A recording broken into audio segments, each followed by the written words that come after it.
은혜가 많으신 하나님 아버지 감사합니다. 또 이 저녁 우리를 예배자로 불러주시고 또 우리의 심령 가운데에 신령한 하늘의 복으로 가득 채워주시니 감사합니다. 예배하는 이 시간 오로지 우리 주님만이 영광 받으시고 우리 모두가 우리 주님께만 집중하는 시간 되기를 소망합니다. 우리가 어떠한 마음, 어떠한 모습으로 왔던지 이 예배 가운데 임재하실 주님을 기대하며 나아갑니다.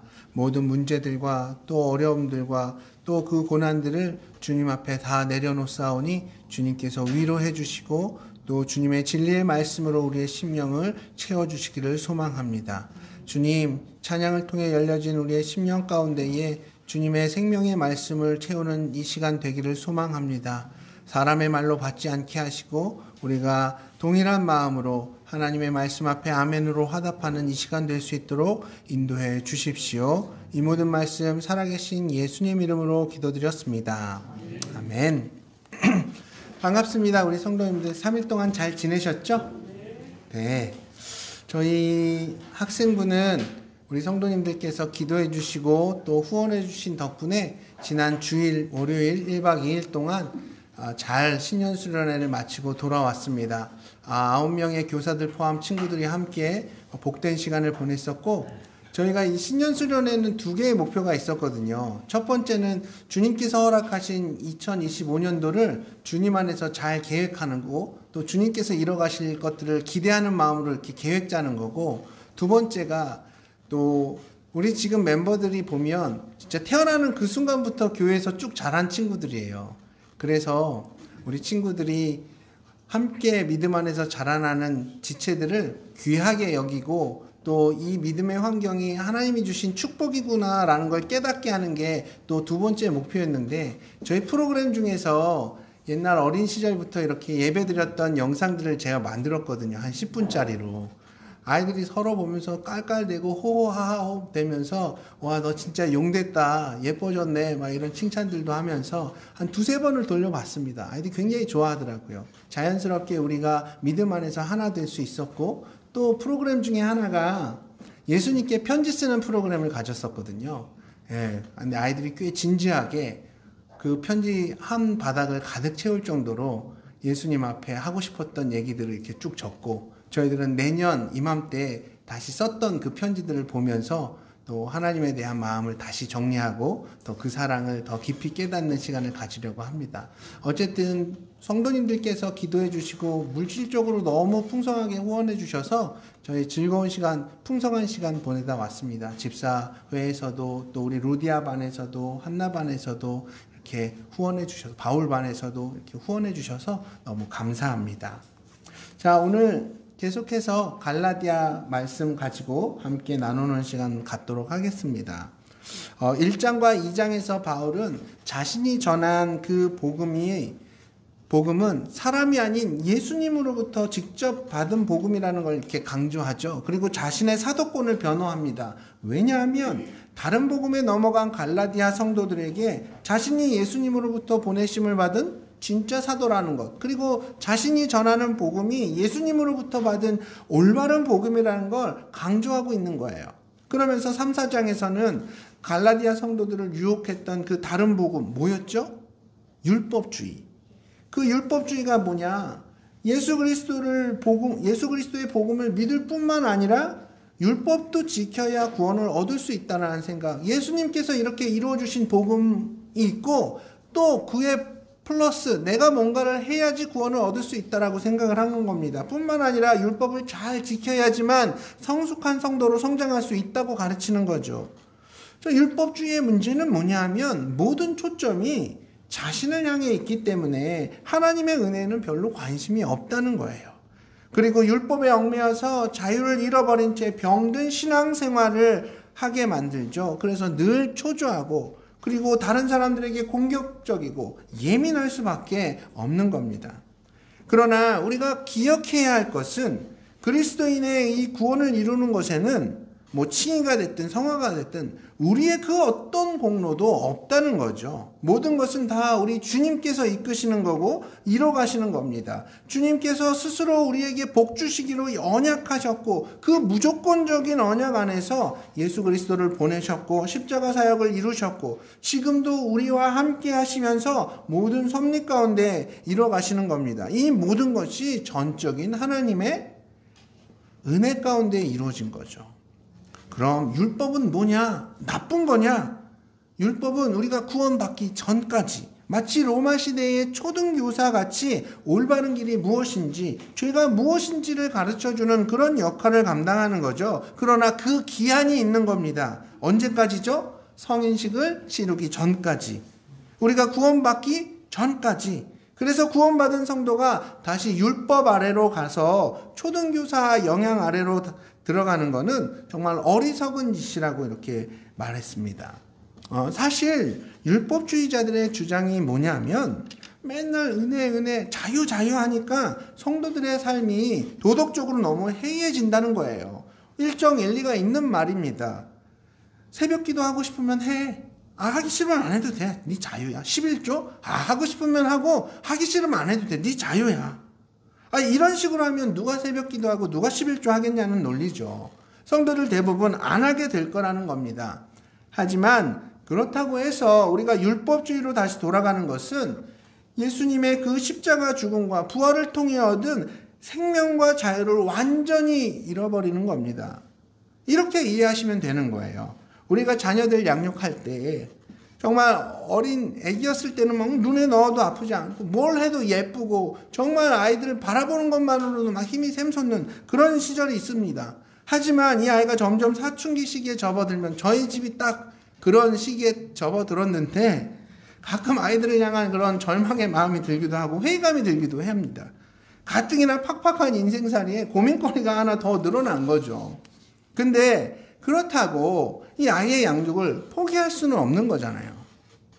고민거리 하나 덜자고 우리 아이들을 어떻게 포기할 수 있겠습니까? 그 아이를 어떻게 해서든지 잘 키워내고 성장시키는 게 부모의 의무인 것처럼 우리 그리스도인들은 다시 율법주의로 돌아가는 것이 답이 아니라 어떻게 하면 예수님께서 핏값으로 우리에게 주신 그 생명과 자유를 온전히 지키며 신앙생활을 할 수 있을까? 그 고민 가운데 살아가야 하는 겁니다.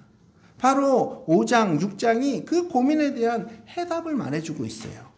복음을 통해 얻은 이 자유를 실질적으로 우리 삶 가운데 어떻게 누릴 것인가? 자, 먼저 5장 1절 말씀 함께 읽겠습니다. 5장 1절 시작.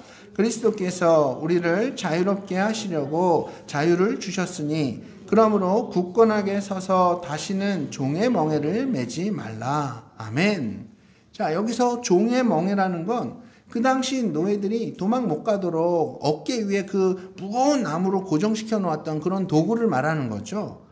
영화를 통해서 이 멍에를 메고 있고 노예들끼리 이렇게 그 멍에가 쇠사슬로 연결되어서 이렇게 끌려가는 모습들을 여러분 한 번쯤은 다 보셨을 것 같습니다. 어쨌든 멍에를 메고 있으면 어떻겠습니까? 움직임에 제한이 있죠. 너무너무 불편하죠. 자유롭지가 못합니다. 마찬가지로 율법주의의 멍에는 뭐뭐는 해라, 뭐뭐는 하지 말라 이런 613가지의 율법 조항이라는 족쇄에 성도들이 이렇게 꽁꽁 묶여서 마치 멍에에 묶인 노예들처럼 그 신앙생활을 하는 겁니다. 얼마나 답답하고 자유함이 없겠어요. 그러나 바울은 목숨을 다해 그 자유를 사수하라고 권면하고 있습니다. 그 율법주의의 멍에를 벗어버리라는 거죠. 그리고 아주 강력한 어조로 말합니다. 5장 12절 말씀 함께 읽으실까요? 시작.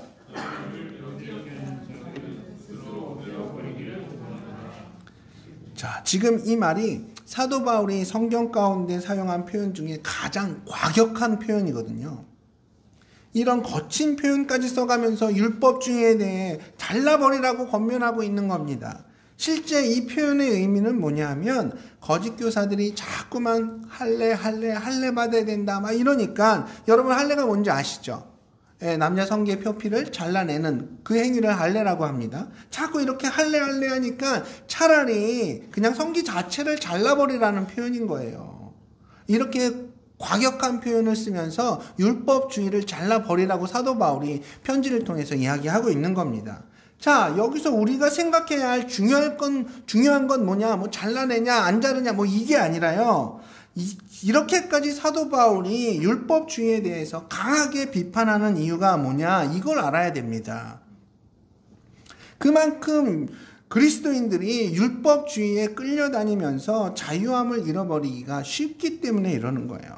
자유함을 얻은 성도들이 왜 율법주의에 끌려다니냐면 복음 안에서 진정한 자유를 얻고도 성인식을 치르고 나서도 진짜 주인이 되었으면 어떻게 살아가야 됩니까? 정말 하나님 자녀답게 초등교사 아래 있을 때보다 더 거룩하고 더 올바르고 더 깨끗한 모습으로 살아야 하는데 자유를 얻었다고 하는 성도들 중에서 차라리 초등교사 밑에 있을 때보다 더 못한 삶을 살아가는 사람들이 많이 있다는 거죠. 바로 이런 이유로 오늘날 교회 안에서도 율법주의가 계속해서 생겨나고 있는 거예요.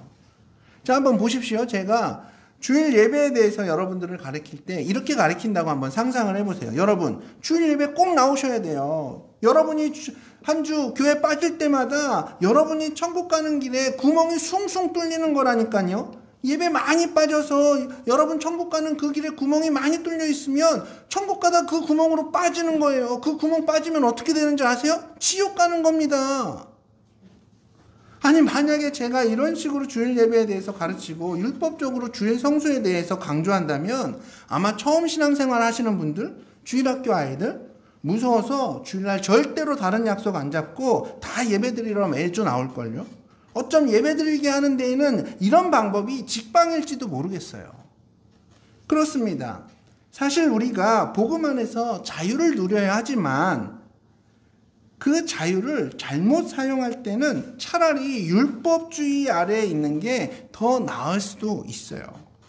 무슨 얘기냐면 우리의 육신은 언제나 자유를 넘어 방종으로까지 가기가 너무 쉽다는 거죠. 많은 성도들이 이 자유를 어떻게 생각하냐? 그저 모두 할 수 있는 것, 내 맘대로 하는 것, 이 정도로만 생각하기가 쉽습니다. 구원받은 우리가 무슨 죄를 지어도 그 죄는 이미 예수님께서 십자가에서 다 사해 주신 것이고, 이런 식으로 은혜가 모든 걸 덮어버리고 내 맘대로 죄 짓고 세상적으로 살면서도 괜찮아, 회개하면 되지, 이렇게 넘어가 버리는 거죠.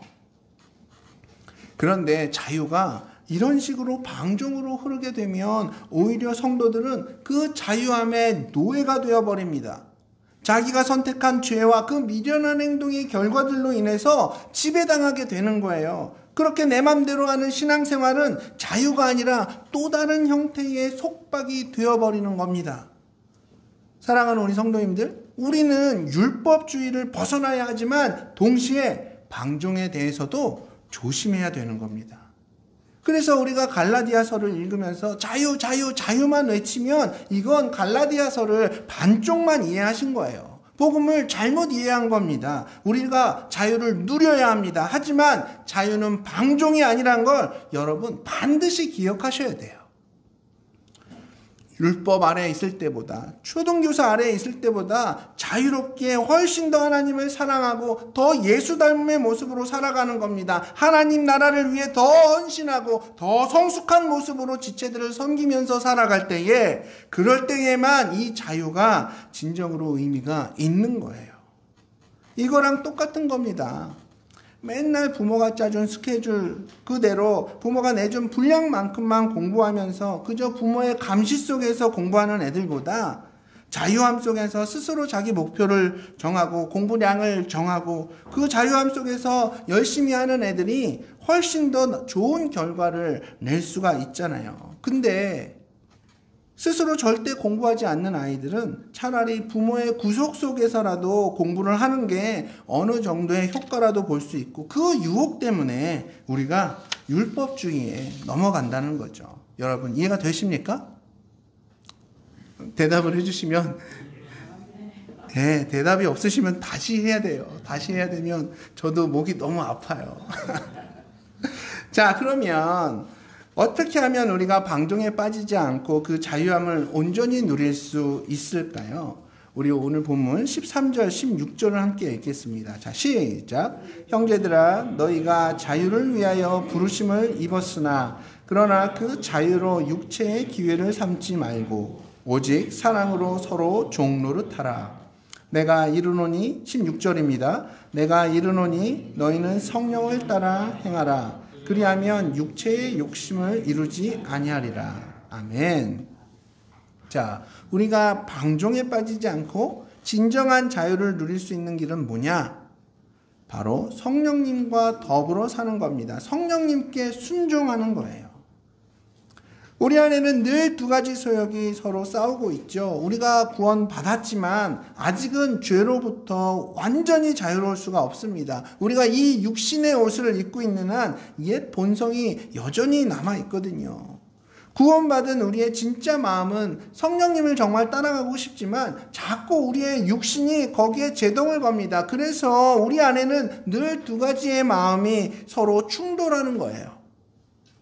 결국 그리스도인들이 방종에 빠지지 않고 그 자유함을 온전히 누리기 위해서는 육체의 소욕 앞에서 의지적으로 맞서야 하는 겁니다.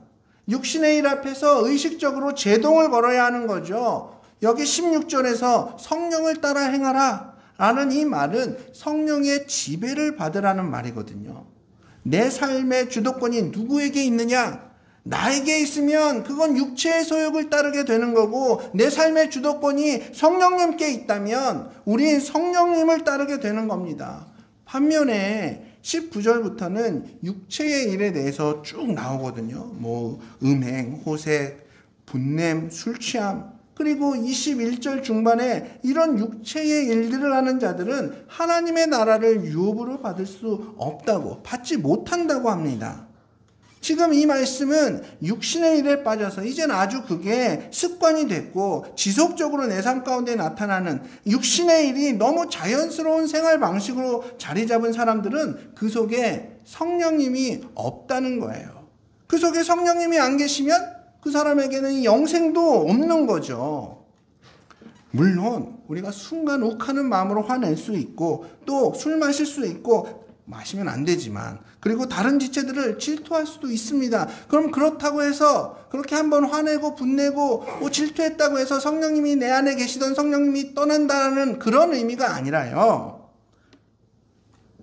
어떤 한 사람의 생활 방식 자체가 여전히 육신적인 일로만 가득 차 있다면, 고질적으로 그 육신의 일에 지배당하고 있다면 그 사람은 아직 구원받지 않았다는 거예요. 애초에 그 사람 마음 가운데는 성령님이 안 계시다는 거죠.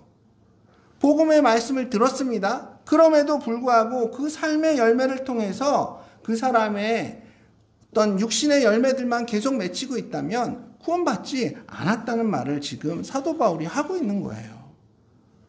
우리가 구원을 받았어도 여전히 죄의 유혹으로부터 자유롭지 못합니다. 하지만 우리 안에 성령님이 계시다면 우린 이 죄의 유혹을 이길 수 있는 거예요. 물론 그 승률이 사람마다 다 다를 수 있습니다. 더 많이 성령님을 따라가는 사람이 있고 성령님을 따라 육신의 소욕을 따르는 사람도 있고, 그러나 그 승률이 높으면 높을수록 믿음이 좋은 사람인 거고 또 더 성숙한 사람인 거예요.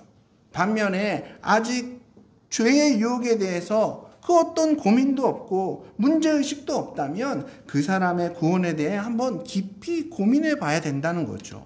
예수 믿기 전과 예수 믿은 후에 그 어떤 삶의 변화도 없다면 과연 그 안에 성령님이 계시는 걸까? 이런 의문을 품을 수 있다는 겁니다. 그러나 여러분, 이 점검은 여러분 스스로에게만 적용하십시오. 다른 사람들을 보면서 너의 육신의 너의 삶을 보니까 육신의 열매들로밖에 채워지지 않은 것 같아. 너 구원 안 받은 것 같아. 이런 평가는 섣부르게 하면 안 되는 겁니다. 스스로에게 내 삶을 돌아봤을 때 내 삶의 열매들이 육신적인 일들만 있다면 내가 구원받은 거 아닌가? 라는 의심을 품으라는 말씀이지, 다른 사람들에 대해 향해서 정죄의 잣대로 이것을 적용하면 큰일 납니다. 자, 여러분, 우린 복음으로 자유함을 얻었습니다. 그럼 그 자유함은 뭐냐? 바로 성령님을 따라가는 삶인 겁니다. 내 육신의 소욕을 따라가면 그건 방종인 거고, 그건 내 삶을 자유롭게 살아가는 게 아닙니다. 오직 성령을 따라가는 삶이 진정한 자유로운 삶을 산다는 것, 삶이라는 것 여러분 기억하시기 바랍니다. 자, 그리고 이어지는 6장에서는 사도 바울이 성령과 함께하는 삶은 그럼 어떤 모습인지, 내 삶 가운데 성령과 함께하는 모습은 어떻게 드러나는지 4가지로 이렇게 정리를 해주고 있는데요. 첫 번째는 남을 비판하지 않고 넘어진 지체를 회복시켜주는 모습으로 나타납니다. 우리 1절 말씀, 6장 1절 말씀을 함께 읽겠습니다. 시작. 형제들아, 사람이 만일 무슨 범죄한 일이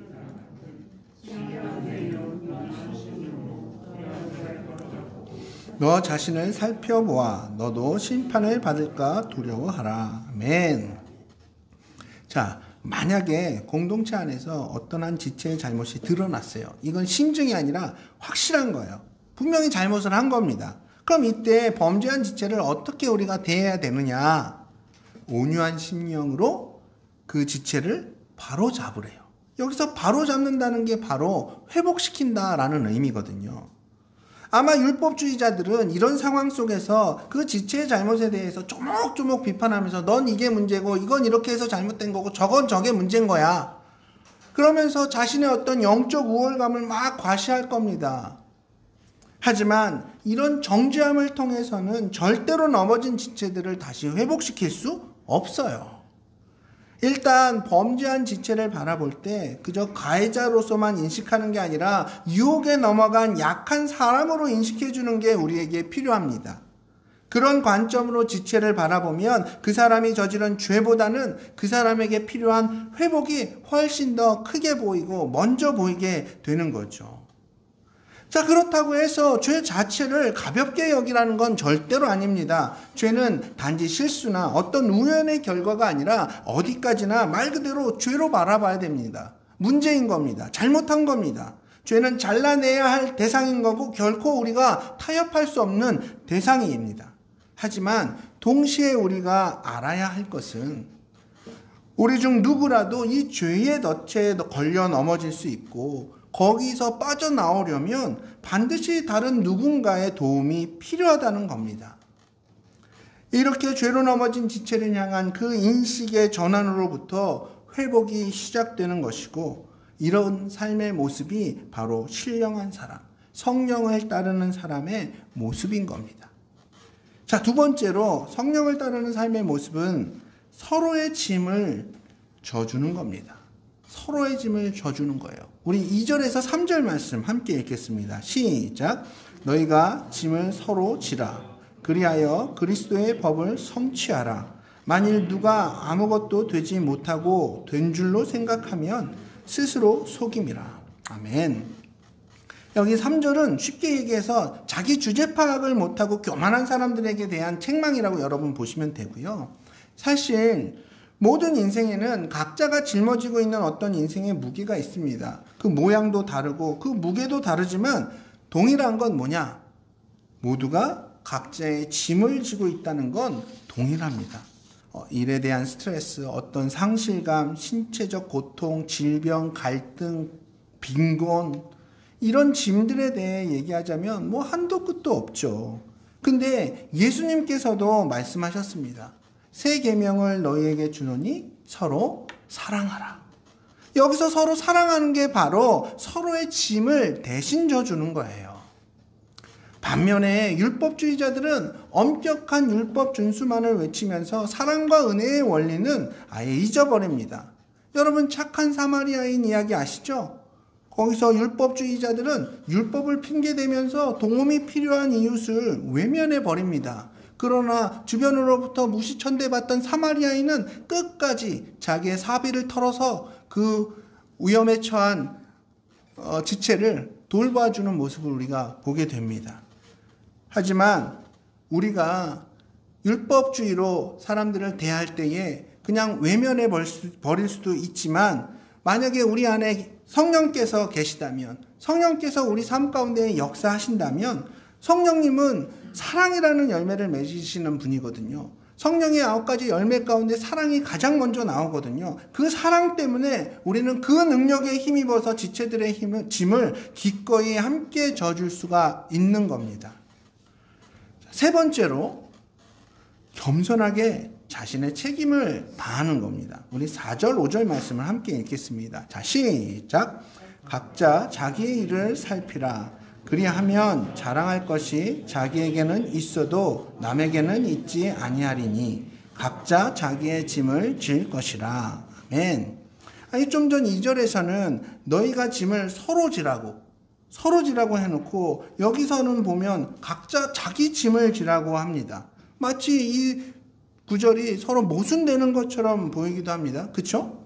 도대체 우린 누구의 짐을 져야 되는 걸까요? 내 짐일까요? 아닌 다른 이의 짐일까요? 아니면 둘 다 내가 져야 될까요? 그럼 안 지고 있는 저 사람은 뭘까요? 근데 원어로 이 두 구절을 보면 짐이라는 같은 단어로 2절과 5절에서 이렇게 한국말로는 번역이 되었지만 실제 원어로 보면 2절과 5절의 짐이 다른 언어로, 다른 단어로 되어 있습니다. 2절의 짐은 바로스라는 단어인데요. 이건 심적인 부담감이나 죄의 결과라는 그 무거운 짐을 지고 있는 지체들을 향해서 짐을 나누어 지라는 얘기입니다. 심적인 어떤 부담감, 어떤 죄에 대한 무거움, 이런 심령에 있는 짐을 나눠지라는 의미로 여러분 이해하시면 됩니다. 예를 들면 이런 거죠. 슬픔을 당한 지체들에게 위로하면서 그 슬픔을 함께 나누어지는 겁니다. 자녀를 잃은 고통을 겪고 있는 지체들에게 먼저 다가가서 그 슬픔을 나누는 겁니다. 그리고 학생들 같은 경우에는 벌 청소를 하고 있어요. 그럼 너무 부끄럽고 또 자기 일에 대한 그 자기가 지었던 잘못에 대한 반성의 마음으로 마음이 무거운데 말없이 가서 청소를 같이 해준다면 청소가 반으로 줄 뿐만 아니라 그 부담스러운 마음도 같이 짊어질 수가 있는 거죠. 이런 부분에서 바로스, 마음의 짐을 나누라는 의미입니다. 반면에 5절은 프로시온이라는 단어를 사용합니다. 프로시온. 이건 주님께서 우리 각자에게 맡기신 일을 말하는 겁니다. 책임의 의미가 강한 거예요. 예를 들면 이런 겁니다. 마태복음의 달란트 비유에 나오는 주인이 긴 여행을 떠나면서 종들에게 5달란트, 2달란트, 1달란트를 맡기죠. 그리고 맡기는 것으로 끝나는 게 아니라 여행 후에 각자에게 얼마를 남겼는지 정산을 합니다. 각자가 평가를 받는 거예요. 포션이라는 이 단어 자체가 나에게 부여된 책임, 이 정도로 여러분 이해하시면 되고 그 책임 뒤에는 반드시 평가가 있다는 것, 정산이 있다는 걸 기억해 두셔야 됩니다. 여러분 이 두 짐의 2절의 짐과 5절의 짐의 차이점이 이해가 되시죠? 바로스는 우리가 함께 짊어져야 할 어떤 심적인 부담이나 그런 죄에 대한 부담감, 그리고 포션은 내가 주님으로부터 받은 그 사명, 지체들이 짊어지고 있는 죄의 짐에 대해서는 우리가 함께 나눠질 줄 알고 또한 나에게 주님께서 맡기신 그 사역의 짐은 책임감 있게 감당하는 그 모습이 바로 성령을 따르는 삶의 모습인 겁니다. 자, 네 번째로 성령을 따르는 삶의 모습은 말씀 교사들을 충분히 후원하는 겁니다. 여러분들에게 말씀을 가르치는 그 교사들을 충분히 섬기는 겁니다. 오늘 6절 말씀을 함께 읽겠습니다. 시작. 가르침을 받는 자는 말씀을 가르치는 자와 모든 좋은 것을 함께 하라. 아멘. 사실 이 구절을 사역자인 제가 이렇게 스스로 설명하는 게 조금 어색하기도 한데 제 개인적으로는 어쨌든 저희 교회 성도님들을 보면 이 부분에 대해서는 아주 잘하고 계신다고 생각이 됩니다. 지금처럼 성령께서 이끄시는 대로 담임 목사님 잘 섬기시고 그러면 우리 목사님께서는 더 좋은 말씀과 또 기도에 전무하실 수 있겠죠. 그리고 그렇게 영적인 풍성함이 또 우리 성도님들에게 그대로 전달이 될 겁니다. 이런 선순환이 계속돼야 되는 거예요.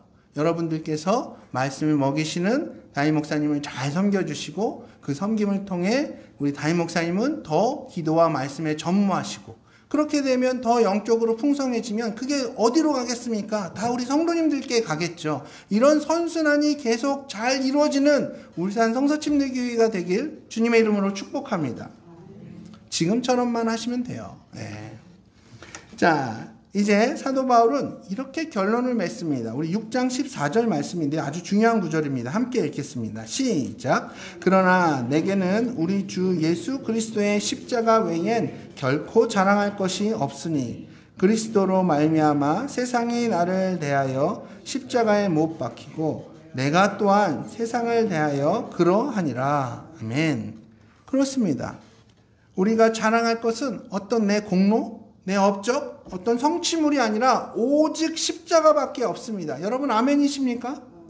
오직 예수님밖에 없다는 거죠. 그래서 우리 쪽에서 보면 세상이 죽었고 세상 쪽에서 우리를 보면 이미 우리가 죽은 겁니다. 우리가 세상 속에 여전히 살아가고 있지만 이 세상의 통치를 받는 것이 아니라 오직 성령의 통치를 받으면서 살아가는 하나님 나라의 백성들인 겁니다.